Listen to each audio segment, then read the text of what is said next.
tear your soul apart. Presto, you're dead.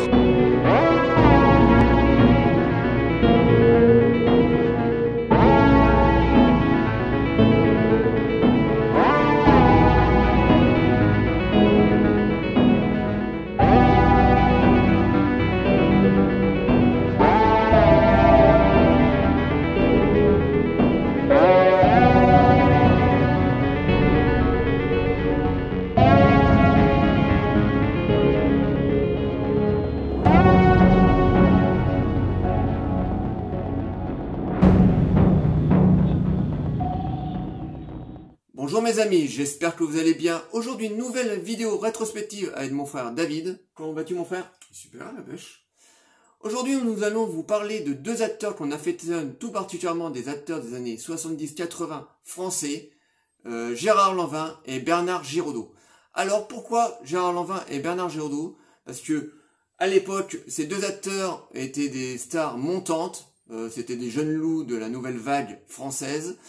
Parce que cette semaine, vous êtes tous au courant, malheureusement notre grand acteur Jean-Paul Belmondo vient de nous quitter et on a eu cette idée, enfin moi j'ai eu plutôt l'idée de faire cette vidéo sur ces deux acteurs parce que dans les années 80 on n'avait pas que Jean-Paul Belmondo qui était une méga vedette, bon c'était le numéro 1 en termes d'acteurs de films d'action des français, mais on avait aussi de jeunes loups comme Bernard Giraudot et Gérard Lanvin, et ces deux acteurs sont des acteurs qu'on adore et on voulait vous faire donc cette rétrospective. Donc dans la première vidéo on va s'attarder sur la rétrospective et la carrière de Gérard Lanvin, et dans une semaine on vous fera la rétrospective de Bernard Giraudot. Donc c'est parti. Tu es prêt mon frère? Je suis prêt. C'est parti.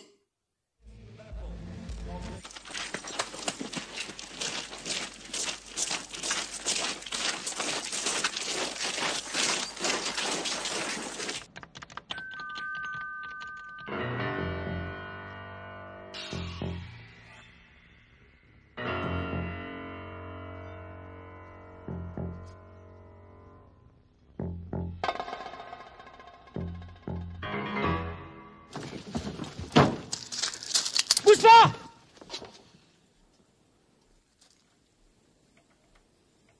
Faut me laisser!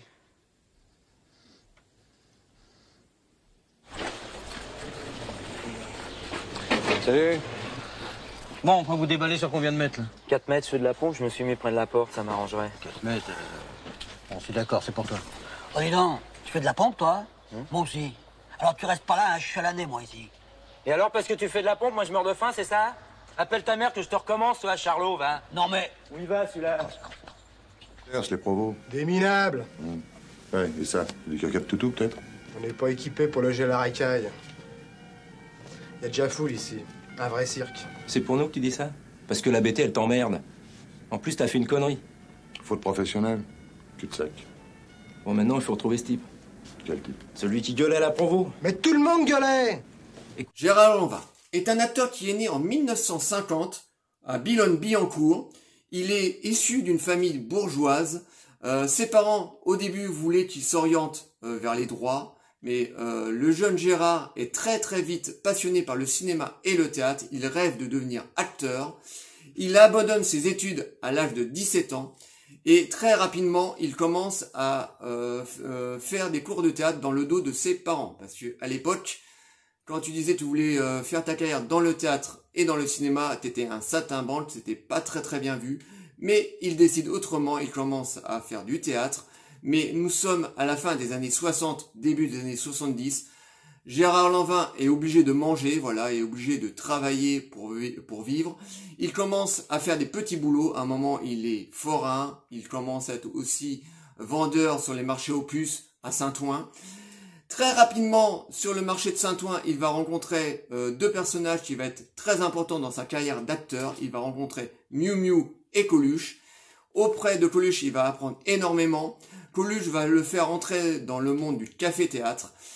Très rapidement, Gérard Lanvin va intégrer le troupe de du café de la gare, où il va rencontrer un nombre incalculable jeunes acteurs de théâtre qui vont devenir des méga stars. Il va rencontrer Patrick Devers, il va rencontrer Henri Gibet, il va rencontrer Martin Lamotte. Et très rapidement, le cinéma va commencer à s'intéresser à lui.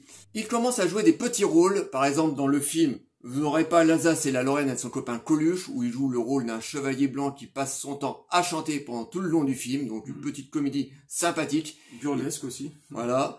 Il va enchaîner très rapidement avec Les héros n'ont pas froid aux oreilles.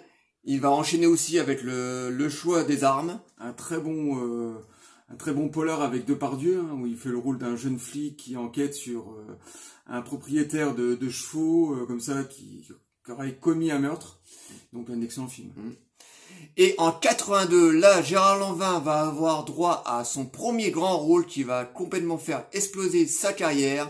Et ce film est Tir groupé. Alors, Tir groupé est un excellent polar noir de 82 où il va tenir la vedette, il va jouer le rôle d'Antoine.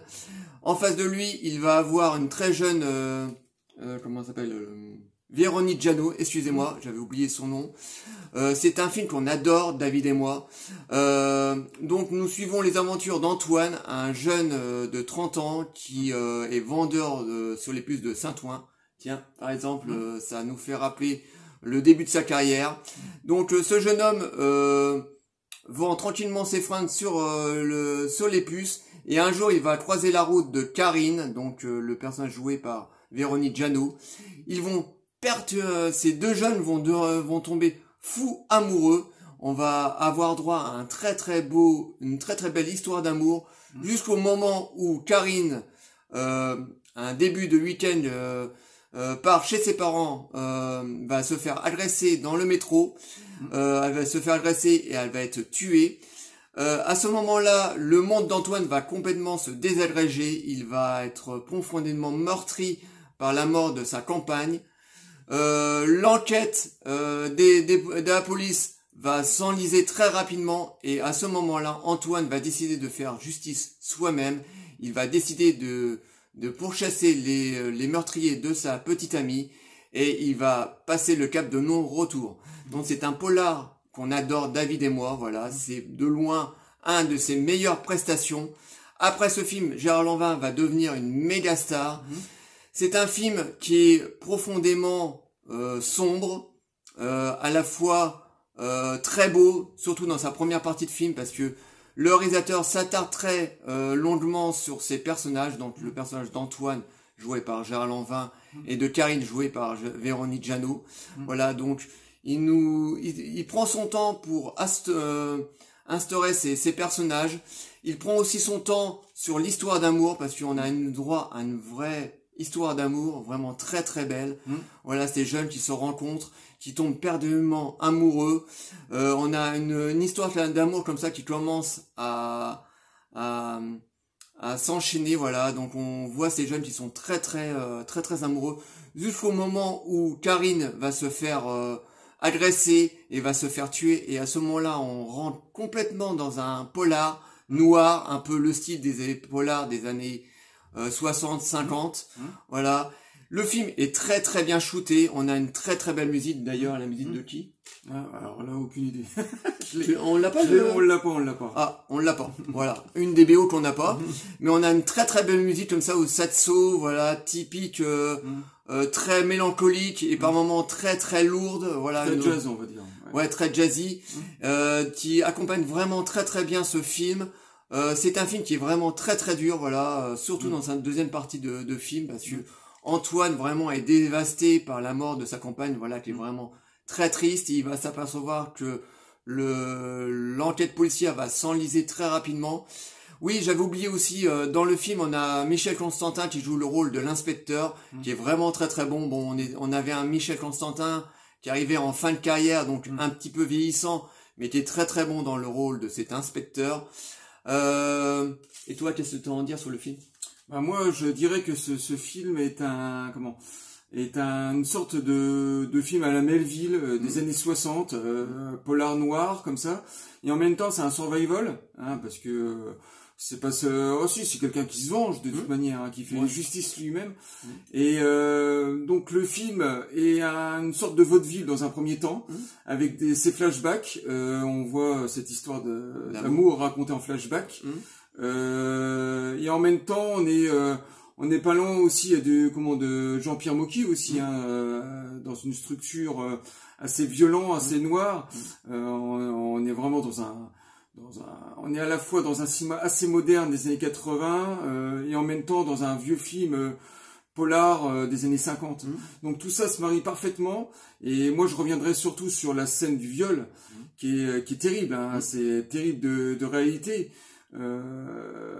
Parce qu'en fait elle se fait agresser, voilà, c'est très brusque, parce que c'est très brusque, on s'attend pas en fait. Parce qu'au début de la scène, donc on voit ces jeunes gens qui sont très très amoureux, Antoine qui accompagne sa petite amie jusqu'aux portes du tram, voilà, ils se quittent amoureux et d'un seul coup comme ça on a une rupture dans le film qui fait que on passe complètement dans le cauchemar, parce que voilà, on a, comme David dit, on a une agression vraiment très graphique, quoi, très dure, voilà. Donc allez, je te laisse continuer. Et puis et je dirais en plus de ça, la durée du film est très courte. Le film il fait qu'1h22 je crois, et pourtant on voit pas du tout les cuts, quoi. C'était même admirable, parce qu'aujourd'hui on fait des films très longs, on essaye de raconter une histoire, en plus avec un traitement assez rapide, faut pas que les gens s'ennuient. Et à cette époque-là, ils arrivaient à faire des films très courts, en moins de 90 minutes, et t'instaurais comme ça une ambiance, et en plus de ça, on n'a pas l'impression que c'est court, hein. C'est vraiment, tout ça est bien structuré, et ça en fait un film emblématique, un des meilleurs de l'an 20 en tout cas. Et donc donc on a cette rupture de ton en plein milieu du film qui veut dire, voilà, on a l'agression de Karine, voilà, qui est très graphique, très violente, voilà, parce que le film reprend la violence des années 80, donc maintenant ça se passe beaucoup dans les quartiers, les gangsters rap, etc. Mais à l'époque, les gangsters, c'était vraiment des loupards, voilà, des loupards avec des vestes en cuir, avec les clous, vraiment des mecs qui agressaient pour le plaisir, voilà. Maintenant, il y a beaucoup de criminalité due à la drogue ou les armes. À l'époque, c'est totalement gratuit. Là. Voilà, c'est totalement gratuit. Là, on a cette jeune fille là qui est tranquillement installée dans son métro là, qui part passer son week-end tranquillement chez ses parents et qui va se faire agresser comme ça par 3 loupards comme ça qui rentrent dans le métro. Donc la scène d'agression est très graphique, très violente, même encore maintenant, hein, même si le film a pris un petit coup derrière la mérite, parce que c'est vrai qu'il a un petit peu mal vieilli.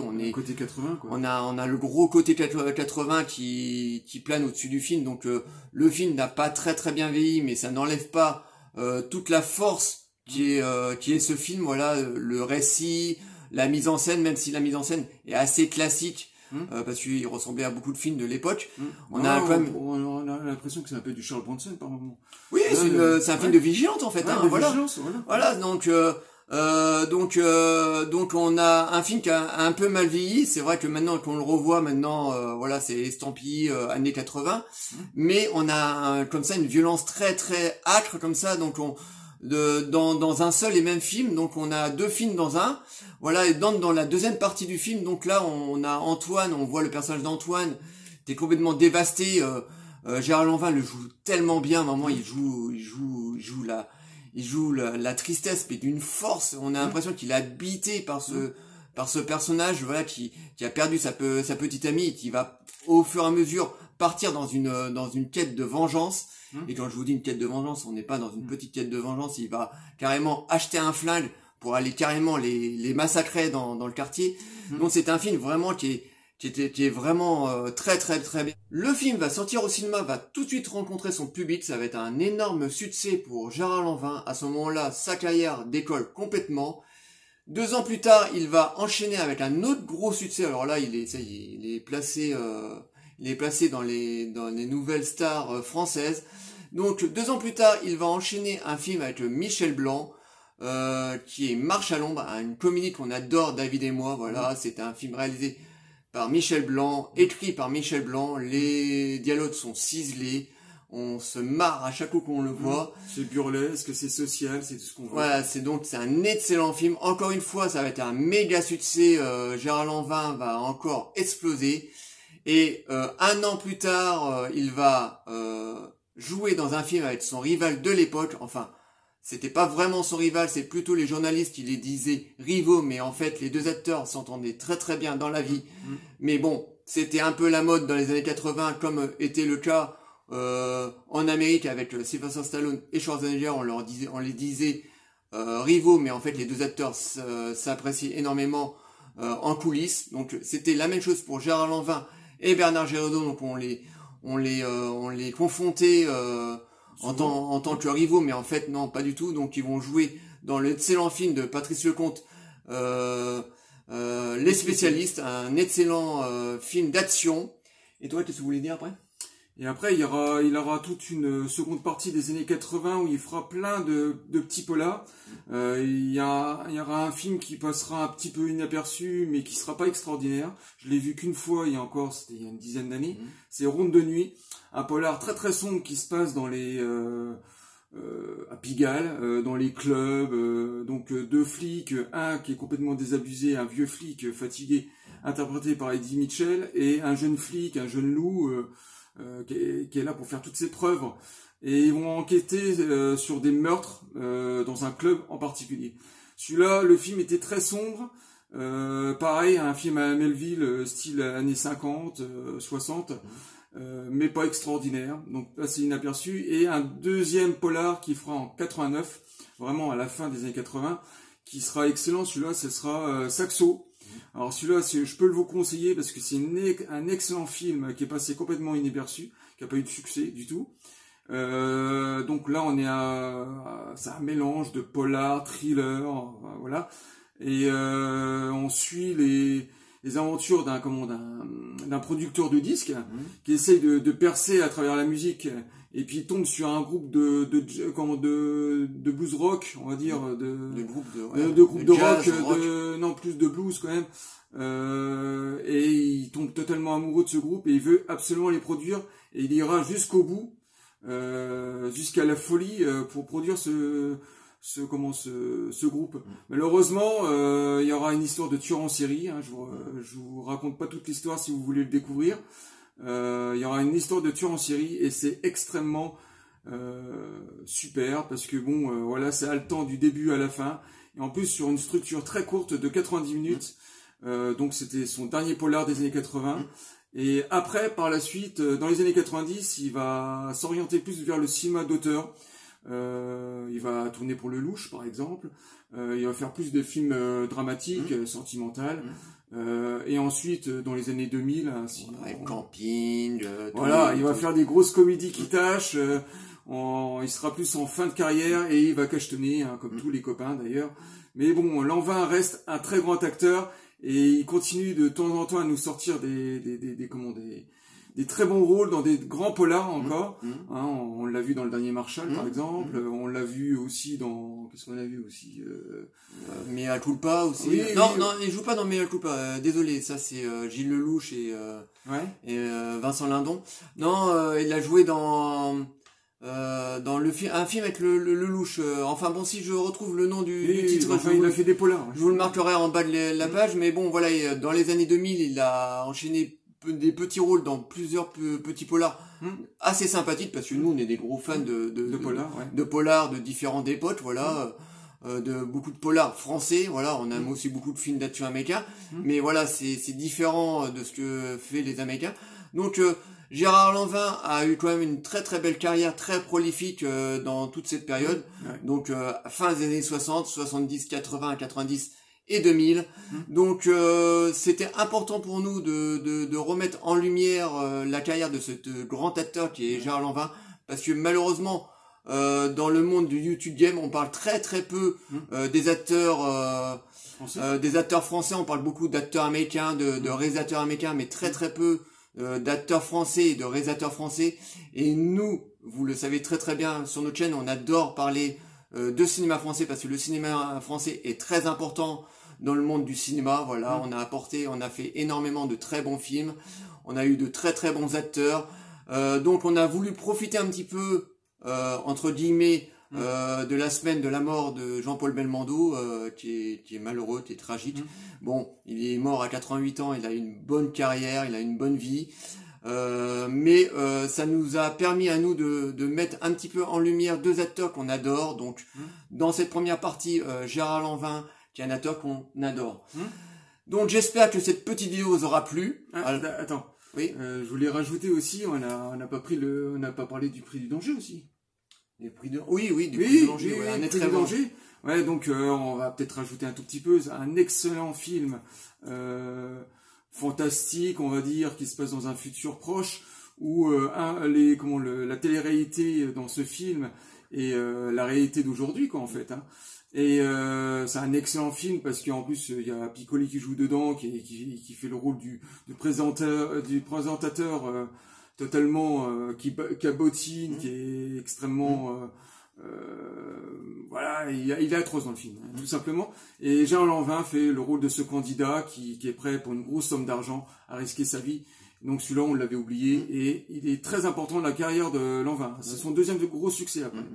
Oui, très très bon film, excusez-nous, on l'a complètement zappé, mais c'est un très très bon film. D'ailleurs, ce qui va inspirer Running Man, voilà, avec le film avec Schwarzenegger. D'ailleurs, il y a eu un procès qui a été intenté, enfin les producteurs français ont fait un procès contre le film, ils l'ont remporté. On aime bien aussi Running Man, mais bon, c'est une relecture, là on est totalement dans un conte de science-fiction. Mais bon, c'est vrai qu'on préfère quand même le prix du danger parce que ça va beaucoup plus loin en termes de cynisme, etc. Ça va beaucoup plus loin. Donc, excusez-nous, on avait oublié ce excellent film de Gérard Lanvin qui est le prix du danger. Donc voilà, donc on rectifie le tir. Donc voilà, ça a été important pour nous de faire cette rétrospective sur cet excellent acteur de cette période. Voilà. Donc j'espère que cette petite vidéo vous aura plu. Donc on va dire le petit pitch de la fin. Likez, délikez, abonnez-vous. Envoyez-nous des commentaires sur Gérard Lanvin. Dites-nous les films que vous préférez de sa carrière. Enfin, n'importe quelle question, on vous répondra toujours avec plaisir. Et on vous donne rendez-vous la semaine prochaine pour la deuxième partie. Et cette fois, on s'attardera sur la rétrospective et la carrière de Bernard Giraudot. Donc on vous dit à très très bientôt. Ciao les amis.